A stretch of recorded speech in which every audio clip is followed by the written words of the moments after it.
অপার সৌন্দর্যের আধার সাজেক ভ্যালি, যার পরেতে পরেতে ভাজে ভাজে লুকিয়ে রয়েছে লুকানো সব সৌন্দর্য।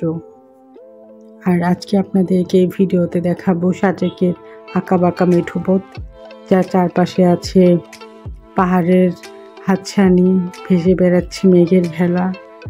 এই রাস্তায় যেতে যেতে আপনারা সাজেকের সৌন্দর্য দেখতে পারেন।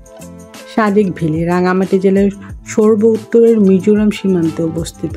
সাজেক হলো বাংলাদেশের সবচেয়ে বড় ইউনিয়ন, যার আয়তন 702 বর্গ মাইল।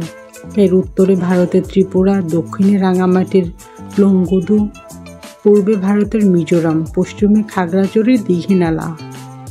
এটি রাঙামাটি জেলায় অবস্থিত হলেও এর যাতায়াত সুবিধা খাগড়াছড়ির দীঘিনালা থেকে।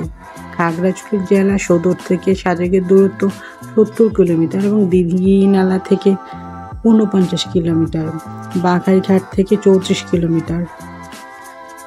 তো আমরা সাজেকের দিকে যাচ্ছি। আমার নেক্সট ভিডিওতে সাজেকের রিসোর্ট, কোথায় কোথায় ঘুরেছি সব কিছু থাকবে। তো সাজেকের চমৎকার সুন্দর রাস্তা দেখতে থাকুন।